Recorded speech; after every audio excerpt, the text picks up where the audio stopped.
Hello, everyone. Welcome to the Newsbrowse News broadcast. According to a report by Lianhe Zelbao, Bangladesh's Prime Minister Rahman is set to embark on his first official overseas trip since taking office, visiting Malaysia and China. The Bangladeshi Ministry of Foreign Affairs announced that Prime Minister Rahman will visit Malaysia on Sunday, June 21, before traveling to China the following day.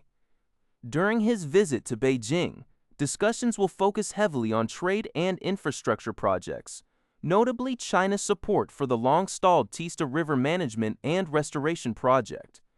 Malaysia is also a crucial partner for Bangladesh, hosting approximately 800,000 Bangladeshi workers who serve as a major source of foreign exchange. Notably, Prime Minister Rahman chose to skip India, Bangladesh's closest neighbor, for his first overseas destination. Bilateral relations between Dhaka and New Delhi have been strained since the 2024 uprising that ousted former Prime Minister Sheikh Hasina, a close ally of India. Hasina has been residing in India since her downfall, and Bangladesh has repeatedly demanded her extradition, maintaining friction between the two nations despite some diplomatic improvements since Rahman assumed office in February.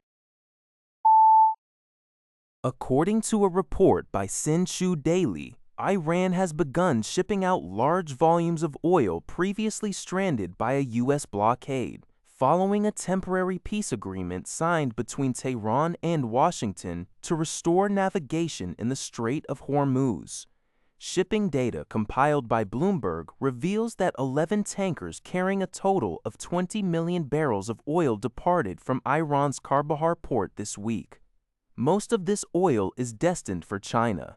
Additionally, supertankers loaded with approximately 80 million barrels of crude oil from other Persian Gulf nations are currently on standby, ready to transit the reopened Strait of Hormuz.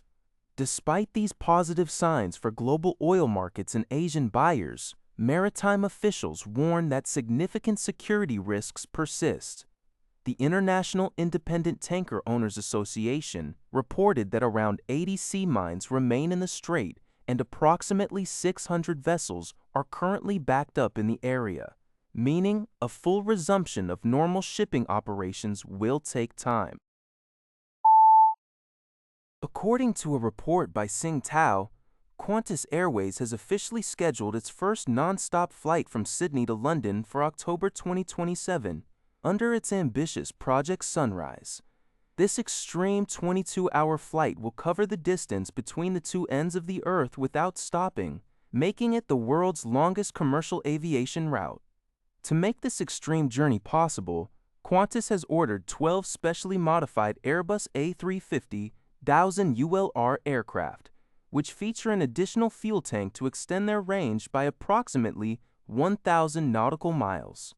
The first modified plane has successfully completed test flights, with deliveries expected to begin next year. To ensure passenger comfort during the nearly day-long flight, the cabin layout is being comprehensively upgraded. Qantas has reduced the passenger capacity from the standard 400 seats to just 238. The aircraft will feature a dedicated well-being zone to encourage passengers to stretch their limbs. The seating configuration includes luxurious first-class suites, business class with private sliding doors, premium economy, and economy seats. Additionally, a scientifically designed lighting system will adjust based on the destination's time zone to help reduce jet lag. According to a report by Lianhe Zelbao, Bolivian President Rodrigo Paz has declared a national state of emergency in an effort to clear ongoing road blockades that have severely disrupted the country's economy. The blockades and associated unrest have persisted for 50 days, triggering critical shortages of food and medicine across various regions, including the capital city of La Paz. The National Chamber of Industries reported on June 19th that the protests have already resulted in approximately $3 billion in economic losses, representing about 6% of Bolivia's annual GDP.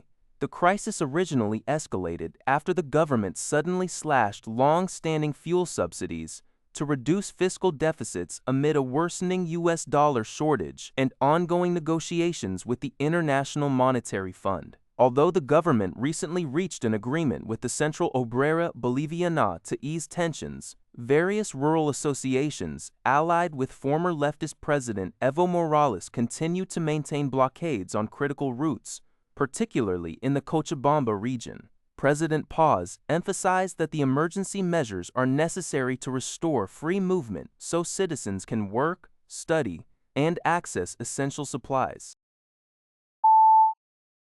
According to GG Press, Tokyo Electric Power Company Holdings Inc., TEPCO, announced on Saturday, June 20, 2026, that it has completed the second round of its fiscal 2026 treated water release from the Fukushima No. 1 nuclear power plant into the Pacific Ocean. The operation was concluded 1 day later than originally scheduled. In this round, which began on June 1st, approximately 7,900 tons of treated water containing minor amounts of radioactive tritium was diluted with vast quantities of seawater and discharged through an undersea tunnel about 1 kilometer off the coast of the meltdown-hit plant in Fukushima Prefecture. The discharge faced delays after being temporarily suspended on June 10th and June 13th due to system alarms signaling abnormalities. TEPCO identified a faulty tank outlet valve as the issue behind the initial alarm and resumed operations the following day after replacing it. For the current fiscal year, TEPCO plans to discharge a total of about 62,400 tons of treated water across 8 separate rounds. That's all for this video. Thank you for watching. See you in the next video.